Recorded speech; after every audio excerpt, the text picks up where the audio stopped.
बाद सलाम के अजीज़ो, आज मौरखा 6/11/2022 बरोज़ इतवार में आपसे रूबरू हो रहा हूँ। दरगाह शाह मर्दा में जो अंजुमन हैदरी है और उस पर जो काबिज़ अहदेदारान हैं, उनके ज़रिए 13/11/2022 को एक बार फिर नौटंकी शुरू हो गई है इलेक्शन के नाम पर।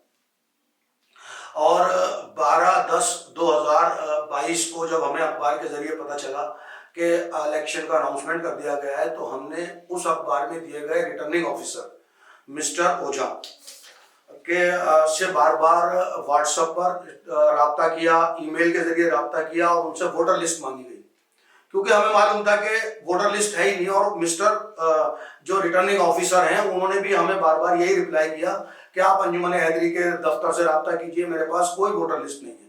क्योंकि मैं आपको ये इससे पहले क्लिप में बता भी चुका हूँ कि रजिस्ट्रार ऑफ सोसाइटी के यहाँ या दिल्ली वक्फ बोर्ड में 20 मेंबरों के अलावा कोई लिस्ट है ही नहीं। बहरहाल जब इनसे बार बार रब्ता कायम किया गया रिटर्निंग ऑफिसर से और इनकी तरफ से कोई तसल्ली बख्श जवाब नहीं मिला, काफी लोगों ने फोन किया रिटर्निंग ऑफिसर साहब को, लेकिन जब उनकी तरफ से कोई तसल्ली बख्श जवाब नहीं मिला, तो इसी अंजुमन हैदरी के लाइफ टाइम मेंबर मोहतरम डॉक्टर रिजवान अली साहब, जो 30 सालों से भी ज्यादा पुराने मेंबर हैं, जिसका सबूत अभी आपको हम 13 के बाद कोर्ट में पेश करने वाले हैं। 2004 में जो मुकदमा चला उसमें डॉक्टर रिजवान थे।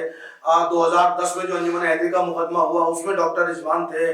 2013 में जो मामला हुए उसमें डॉक्टर रिजवान थे। उनके पास लाइफ टाइम स्लिप है, लाइफ टाइम मेंबर होने का सबूत स्लिप के तौर पर भी है। बहुत सारे उनके पास खतो किताबत भी है। तो बहरहाल ये तो 13 के बाद करेंगे। बहरहाल जब रिटर्निंग ऑफिसर साहब ने इसका तसल्ली बख्श जवाब नहीं दिया, तो डॉक्टर रिजवान जो लाइफ टाइम मेंबर है अंजुमन हैदरी के, वो कोर्ट मूव कर गए 22/10/2022 को, और 31 तारीख को कोर्ट में उनकी डेट थी।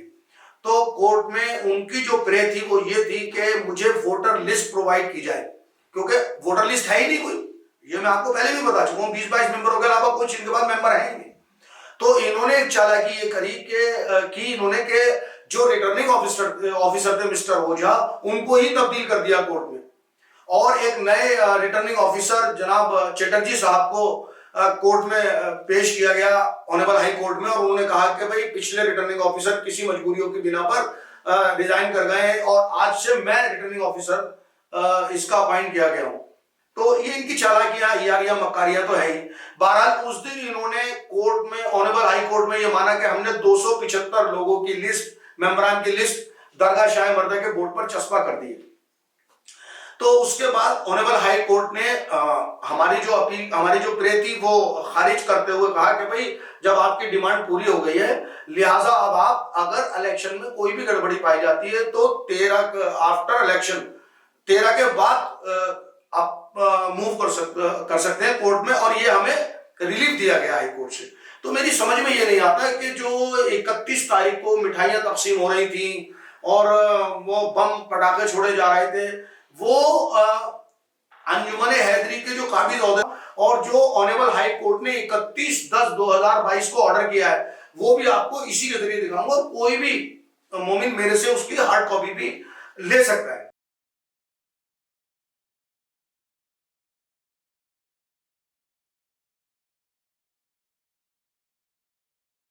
सवाल मेरा ये है कि मैं ये नहीं समझ पा रहा हूं कि ये जो मिठाइयां इन्होंने तकसीम की हैं, ये अपने हारने पे तकसीम की हैं, हमारी फतह पर तकसीम की हैं, या जो डॉक्टर साहब को ऑनरेबल हाई कोर्ट ने रिलीफ दिया है उस पर तकसीम की हैं, या ये बिल्कुल उसी तरह की जीत है जिस तरह अमीर अली साहब का मुकदमा कई बार जीत चुके हैं, कई बार उनसे मकान खाली करा चुके हैं, कई बार सुप्रीम कोर्ट के मुकदमे जीत चुके हैं, कई बार हाई कोर्ट के मुकदमे जीत चुके हैं। ये ऐसी नौटंकियां करके जो कौम को बेवकूफ बनाया जाता है, मोमिन को गलत जानकारी दी जाती है, ये उसका असर है। बहरहाल अब सवाल ये पैदा होता है कि इसमें अगर आपकी जीत हुई है तो ये इलेक्शन क्यों कराया जा रहा है? भाई वैसे ही करवा लो ना, जैसे कि 20 एक कमरे में बैठ के 20 लोग चुन लिए जाते थे, सदर सेक्रेटरी वगैरह वगैरह। अभी बावजूद इसके देखिए हमारी कोशिश जमहूरियत को कायम करने की है, फेयर इलेक्शन करवाने की है, लेकिन ओरिजिनल लोगों में ओरिजिनल इलेक्शन की है। हमारी कोशिश इलेक्शन रुकवाने की कतई नहीं है। हम डायरेक्ट या इनडायरेक्ट दरगाह शाह मर्दा में जो मैनेजमेंट कमेटी रहेगी वो बिल्कुल संविधान के मातहत रहेगी, वो कानून के दायरे के अंदर रहेगी और उसमें ओरिजिनल लोग रहेंगे। आपको मैं ये बता दूं कि ये जो नौटंकी हो रही है पिछले 12, 13, 14 साल से, अभी इसमें 20 मेंबर है बकौल इनके, जिसमें से 2 इस्तीफा दे चुके हैं। एक रईस अब्बास साहब हैं जो वाइस प्रेसिडेंट है, इस्तीफा दे चुके हैं, और एक मेराज साहब हैं जो इस्तीफा दे चुके हैं। लेकिन अभी फिर 13 तारीख को एक नौटंकी शुरू होने वाली है। वैसे तो आज 6 तारीख है, इन्होंने एक टीम तैयार कर ली होगी। मैं आपको पहले से बता रहा हूं कि इसके खिलाफ ये लड़ेगा, इसके खिलाफ ये लड़ेगा, इसके खिलाफ ये लड़ेगा, और ये हारेगा और ये जीतेंगे। ये पूरी टीम, इन्होंने पूरी नौटंकी तैयार कर रखी है। उसके बाद भी जब ये टीम आएगी, अभी आप बोर्ड पर नाम देख लीजिए, उन लोगों के नाम आप नोट कर लीजिए, और जो चुन के आने वाले हैं 13 तारीख को, उनके नाम नोट कर लीजिएगा। आपको कितने लोग कॉमन मिलेंगे उसमें। लेकिन इसमें कुछ मखसूस लोगों का मैं आपसे जिक्र करना चाहता हूं। मिसाल के तौर पर नैयर अली तकवी साहब, जो पिछले 30 साल से अंजुमन के ओहदेदारान में ओहदों पर, किसी न किसी ओहदों पर फाइज रहे, पिछले 30 साल में, पिछले 25 साल में, पिछले 15 साल में। 2004 से तो मुझे भी अब जानकारी मिली है, जो हमने कोर्ट से फाइल निकाली है। और पिछले 12 साल से बहादुर कोई ना कोई सेक्रेटरीशिप में रहा है। तो अभी वहां पर एक हमारे सर हैं, मोहतरम है डॉक्टर मोहम्मद अली लाडले साहब, वो भी बड़ी कोशिश में है कि उनको भी कोई बड़ा ओहदा दे दिया जाए। और उनसे मेरी बात भी हुई थी, उनको मेरे बारे में कुछ गलतफहमियां थी कि करबला की जो जमीन पर फ्लैट बेचे हैं वो मैंने बेचे हैं, और जो वसीम नर्सरी वाले को मुकदमे में सपोर्ट किए वो मैंने किए। हालांकि डॉक्टर साहब ने, डॉक्टर लाडले साहब ने इस बात का खुद एतराफ किया कि जो मैं 2 इल्जाम सरफराज आप पर लगा रहा हूं उसकी मेरे पास तस्दीक नहीं है। बावजूद इसके मैं ये बात कौम को बताना चाहता हूं, मैं डॉक्टर साहब की फजीहत नहीं करना चाहता है, डॉक्टर साहब को बदनाम करने की गरज से बात नहीं कर रहा हूं, ताकि कौम को ये बात पता रहे कि जब डॉक्टर साहब, डॉक्टर लाडले सर जैसे पढ़े लिखे आदमी और ओखला में रहते हैं और जामिया से उनका ताल्लुक है, जब उनको इतनी गलतफहमी है तो एक आम आदमी को कितनी गलतफहमी होगी हमारे बारे में। तो मेरे भाइयों, मेरे अजीजों, सबसे पहले जिस आदमी ने दरगाह का सौदा किया, माले इमाम का सौदा किया, उसका नाम है कसीम हैदर। वो कश्मीरी गेट पर रहते हैं, फ्यूल वक्त, वो किसी अंजुमन के सदर भी हैं। और जिस आदमी पर यह इल्जाम लगाया जाता है कि ये वसीम को उसने मुकदमे में मदद की, सेक्रेटरी ने, वो सेक्रेटरी काजिम अंसारी साहब है, जो अभी भी किसी अंजुमन में एग्जीक्यूटिव के ओहदे पर फाइज है, और वो किशनगंज में रहते हैं। और इन दोनों वाकयात में 10 से 15 साल का फर्क है, और इन दोनों वाकयों में मेरा कोई रोल नहीं है। उसमें कसीम हैदर साहब का नाम लिया जाता है, ये भी मेरी तरफ से इल्जाम नहीं है, ये भी बहादुर कहता है कि कसीम हैदर साहब ने वो जमीन बेची और काजिम अंसारी ने वसीम का साथ दिया। तो मैं ये बात बीच में इसलिए भी बताना चाहता हूं आपको कि लोगों को ये गलतफहमी दूर हो जाए कि वो कौन लोग थे और वो किन पर इल्जाम लगाया जाता है।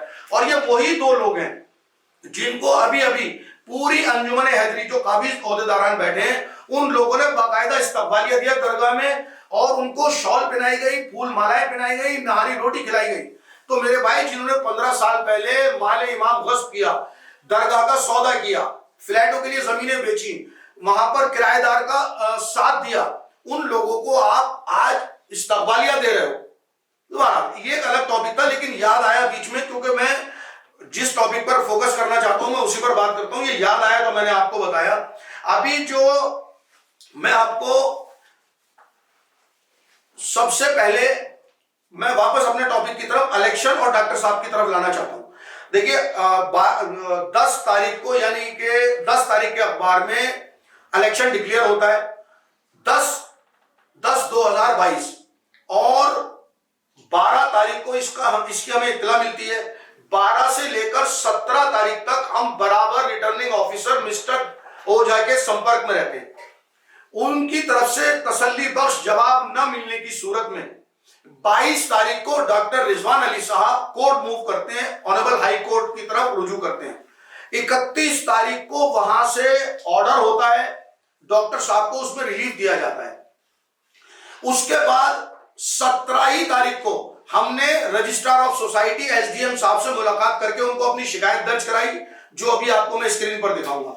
उसके बाद जब 31 तारीख का ऑनरेबल हाई कोर्ट का ऑर्डर आ जाता है, तो फिर हमने दूसरी शिकायत 1/11/2022 को सीएम साहब से रूबरू होकर बनफ्सा नफीस मुलाकात कर उनको तमाम जानकारी दी, तमाम सबूत हमने रजिस्ट्रार ऑफ सोसाइटी के लगाए।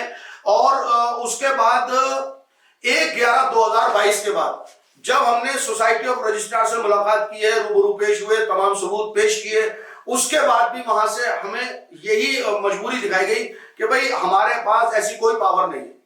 तो मेरे भाई अभी हम इलेक्शन देख रहे हैं कि ये नोटिंग होने वाली है, आप भी देखेंगे, हम भी देखेंगे, और 13 तारीख के बाद इंशाअल्लाह रहमान इसका जरूर रिप्लाई किया जाएगा। इस पर कानूनी चाराजोई पूरी तरीके से की जाएगी, पूरी जद्दोजहद के साथ की जाएगी। इस क्लिप में अगर मेरा कोई मैसेज है तो वो एक मैसेज तो ये है कि बहादुर ने जो हाई कोर्ट के बाहर 31 तारीख को डॉक्टर रिजवान अली साहब, जो तकरीबन 65 साल से ज्यादा की एज है और जिनको 45 साल 40 साल प्रैक्टिस करते हुए हो गए, उनके बारे में जो नाजेबा जबान इस्तेमाल की है, जो नाजेबा अल्फाज इस्तेमाल किए, मैं उसके बारे में इसको ये बता दूं, पहले तो कौम को बता देता हूं, मोमिनीन को बता देता हूं कि जो आदमी अपने बाप पर हाथ उठा सकता है वो किसी भी शख्स पर उंगली उठाने से गुरेज नहीं करता है। दरअसल जबान से इंसान के हसब नसब का पता चलता है। इससे ये पता चलता है कि ये कितना वैल्यूएबल आदमी है दुनिया में। आप किसी को भी बुरा या भला कह सकते हैं, बदतमीजी कर सकते हैं, तो बहुत आसान बात है। बहरहाल इसका लेकिन जवाब दिया जाएगा इसी की जबान में, अभी उसका वक्त का हम इंतजार कर रहे हैं। दूसरी बात मैं कौन से ये कहना चाहता हूं कि देखिए, हम फतह की पहली सीढ़ी पर चढ़े। वो पहली सीढ़ी ये कि हम जमहूरियत चाहते थे, अभी नकली ही सही, अभी काबिजों के हाथ में ही सही, लेकिन हम जमहूरियत की तरफ पहला कदम बढ़ा चुके और हमें उसमें कामयाबी मिली। और इंशाअल्लाह रहमान वोटर लिस्ट के मामले में 20 से 275 की तरफ जा चुके। ये हमारी कामयाबी का पहला कदम है। 275 से 2700 पर इंशाल्लाह बहुत जल्दी होंगे, 2700 से 7000 पर, और 7000 से अनलिमिटेड। 13 के बाद आप देखेंगे कि हम कोर्ट से रुजू करेंगे और अपनी पूरी जद्दोजहद और पूरे सबूत के साथ कोर्ट के सामने अपनी बात रखेंगे और इंशाल्लाह फिर उसके बारे में आपको पूरी जानकारी देंगे। इसी के साथ मैं आज की बात यहां तमाम करता हूं। फकत सलाम।